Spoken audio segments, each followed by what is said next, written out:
I realized recently that I had run exactly 10 Pathfinder 2e adventure paths. So I'm gonna rank them from worst to best. Is that a good idea or what? Disclaimers. Number 1, spoilers. I'm gonna try to keep it as vague as possible, but there might be some stuff you just don't want to know, in which case just leave. Number 2, some of these adventure paths I have not finished. I've only done a few books or even just one book. I have read the remainder of the APs though, so I'll still give you my informed opinion of what I think of the AP. Number 3, I run 6-player parties and I run free archetype. Just keep that in mind because the way I ran these may not be the way exactly Paizo intended me to run these. These opinions are obviously my own opinions and are 100% subjective. You might have a different opinion on what makes for a good adventure path, so let me know in the comments below. Also want to talk about the fact that I run 8 to 10 sessions a week, so the fact that these adventure paths need to be good as written is important to me, mainly because I don't have time to heavily homebrew these, so I have run these as written, just keep that in mind. As a note, most of these APs are played using the premium modules in Foundry Virtual Tabletop. Let's go ahead and get started with rank 10 with Stolen Fate.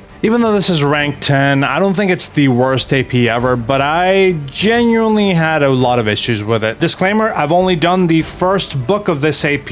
My first issue with this AP was the lack of maps. There were a lot of places that I had to theater of the mind, which, to be fair, that's a Paizo AP thing, but I was really bugged by this, to be honest. I complained to one of my players and friends about this, and they decided to make some maps in Patreon, specifically because I complained about Stolen Fate, and they made a few cool maps. Check them out. My biggest complaint about this AP though is when you go collect the cards, at least in book 1, you go to a place, collect the card and leave. You're going to another place in the world through a portal, but the world feels empty and barren. It's literally just a fight per portal and then a small description of the area. And once you grab the card, there's nothing else to do. It's kind of a shame because they could have expanded on every region so much more. There is a super cool home base though, so props for that. Although again, I wish there was a map of the castle. Psst. Bonus has a really cool map of the castle. Collecting the cards does feel pretty cool for the players though, and the power level they get from the cards should be pretty fun for them. Although I did have an issue with 2 players wanting the same card. Overall, this AP was meh, and we didn't really enjoy it. I probably didn't give it a fair chance since we did end right after book 1, but this is my personal ranking, not yours. So if you do like it though, let me know.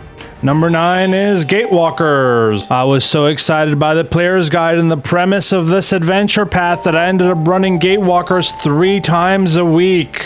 That was a mistake. I want you to keep in mind that the player's guide is a complete and utter lie and is nothing like the adventure. It promises a paranormal investigation which ends after chapter 2, book 1.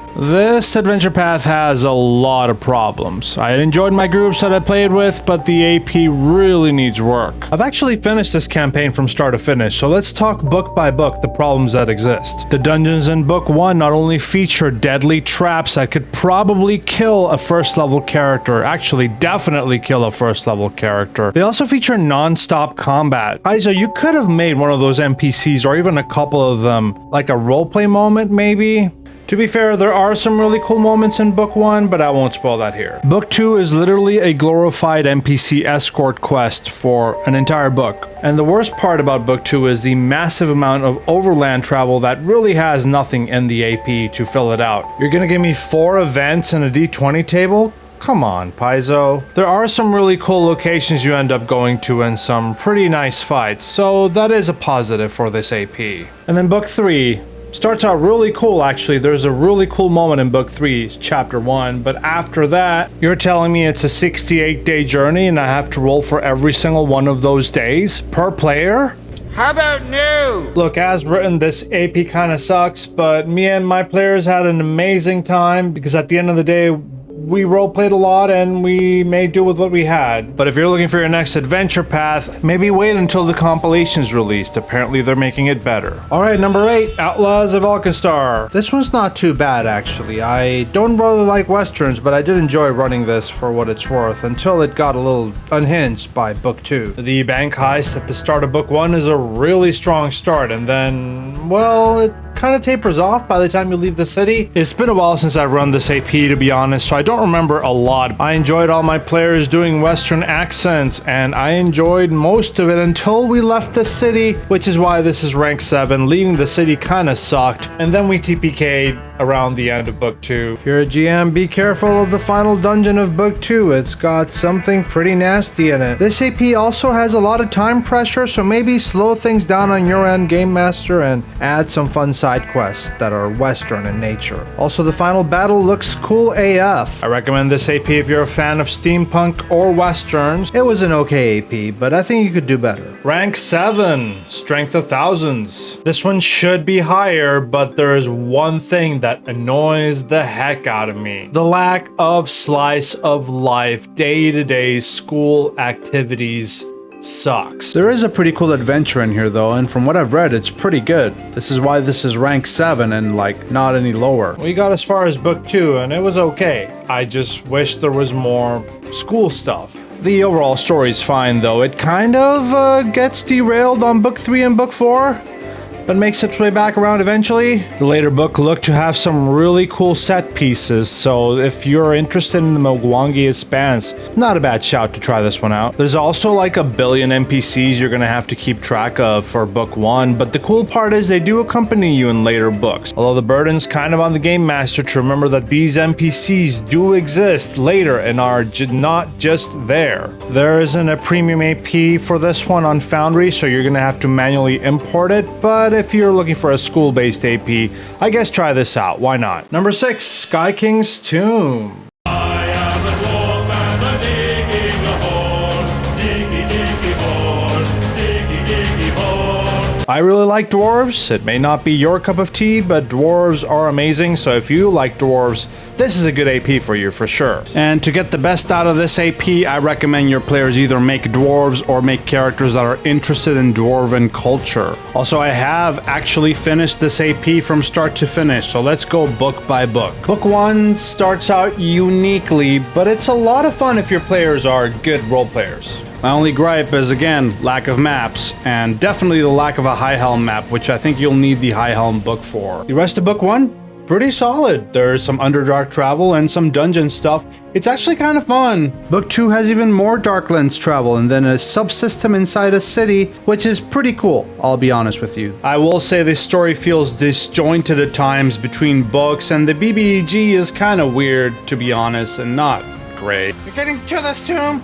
Over my dead body! Damn it! But if you're a fan of Dwarven lore and want to know more about this quest for the sky of dwarves, this is the AP for you for sure. Book 3 was good as well. Again, the story feels a tad bit rushed, and a patient Game Master could probably flesh out a lot here. Overall, this was a decent AP, although I would only recommend it if you really like dwarves. And the only people that don't like dwarves are those pansy fancy elves. Hey, look at me, I'm so delicate and elvish. Rock and stone, brother! Thanks for watching so far. We're about to start the top 5, but if you are enjoying this content, please hit that subscribe button. It really helps me out. Rank 5 is Bloodlords. This is another one I've completed from levels 1 to 20. This adventure path assumes your characters are both lawful evil and possibly undead. Overall, I liked it, except maybe book 3, but overall the story is pretty good. It kinda sucks the BBEG isn't seen with or interacted with until the end of book 6, so maybe do something about that. I'll be honest, I'm not gonna go through this one book by book. I'll just let you know the downfalls and if you should play it or not. My biggest complaint about this AP is that a lot of enemies deal void damage. Your player characters are immune to void damage. This is ridiculous. Seriously, like 33% of the enemies deal void damage. You can remedy this by switching the damage type to cold or spirit, although it feels really annoying to have to do so for a paid AP. But other than all that, should you play this adventure path or run it? Yes, if you want an evil campaign that spans from 1 to 20, and no if you don't. Look, combat's pretty good. There's good roleplay opportunities in this AP. There's a good use of subsystems as well. Faction reputation falls pretty flat though, and you'll have to homebrew it. It's a great AP though, and I don't regret running it. Rank 4, Abomination Vault. One day I'll get to run this baby from start to finish. I've attempted to run this game at least 3 times and they've all fallen apart for some reason or another. It's a mega dungeon with a really cool story, and honestly, I recommend it if you like mega dungeons. It's one of the most popular APs in 2E for a reason. Although it is a difficult AP and a bit of a meat grinder from what I've seen. The dungeons are also a little bit cramped, so I don't recommend a 5 or 6 player party or a large size player character for any reason. Downsides to this AP is there's not a lot of roleplay in the mega dungeon. There is some, but not a lot. Otari's a pretty cool town as well, and if you really feel motivated, you can make a little map for every single region in town. Or steal maps from the internet like I did and use them for every Otari location. I quite enjoyed running Abomination Vaults until we TPK'd, so solid rank 4. Also like this content warning, pretty metal, not gonna lie. Rank 3, Kingmaker. I started this campaign almost 2 years ago and it's still going. We're only level 9. This is the amazing sandbox open world campaign you've been looking for if you want to play something complex and you want to sink your teeth into an amazing adventure path. This AP is infinitely customizable and homebrewable. It is, however, infinitely long. Also, the kingdom rules pretty much suck as written, so I would recommend you either get the house rules that I'm linking below or forego the kingdom rules altogether. The story initially is a bit disjointed, but eventually it all comes together. And this is one of the few APs I recommend you use XP instead of milestone. I could gush about the encounters, the locations, the NPCs, but honestly just go play this AP if you have 5 years to spare. The only complaint I would have is that the AP wasn't proofread great. There's still remnants of 1E items and other things. It also shares a lot of the story from the video game, so if anybody's played the video game, they will know the plot. It also includes the NPCs from the video game, which is pretty cool. Overall, solid AP, one of my favorites, if not my favorite. Well, why isn't it number 1, you ask? Because it's too long. That's it. Rank 2 is Season of Ghosts. This adventure path has an amazing story and I highly recommend you don't look it up if you're a player. Definitely go in blind, although keep your expectations tempered. Currently am on book 4 out of 4. I'm almost done with this AP, so I feel I can be a good judge. It's got a good story, it's got good encounters, it's got good subsystems, it's got a good town hub, a little bit of everything. The only gripe, the combats are a bit on the easy side, but that's easily fixable by adding more mobs. There's also a lot of presumed downtime in the AP, which doesn't end up being downtime really because you have to do story stuff. I'm not going to talk a lot about this AP because my favorite bit in it is the story, which would be a major spoiler if I told you right now. But even if I'm not divulging a lot, there's a reason this AP is number 2 on my list. Also, trigger warning for spiders. So if Season of Ghosts is number 2, then what's number 1? We're about to get there, but before I do number 1, check out my Discord in the description below if you wanted to chat with other like-minded people about Pathfinder 2E or even other TTRPGs. And now time for number 1. Fists of the Ruby Phoenix. You ever wanted to feel like you were in a badass anime tournament arc? This is your chance! Fists of the Ruby Phoenix is a levels 11 to 20 badass tournament arc adventure path. I would consider this one of Paizo's most underrated adventure paths so far. This is probably the best adventure path you never knew existed. Probably because there's no premium Foundry module, unfortunately. The first book is as far as we've played, but it puts you in a sandbox style island where you can do basically anything. Oh, and fight. Also fight. The subsequent books also look to have a really good story, only the stat blocks seem a little on the easy side, so just add a couple more and it should be a challenge for your player. I really get hyped when I have to run this AP, so I will consider this the number 1 AP I've ran so far. I do understand levels 11 to 20 and a tournament arc might not be for everyone, but this is my number 1.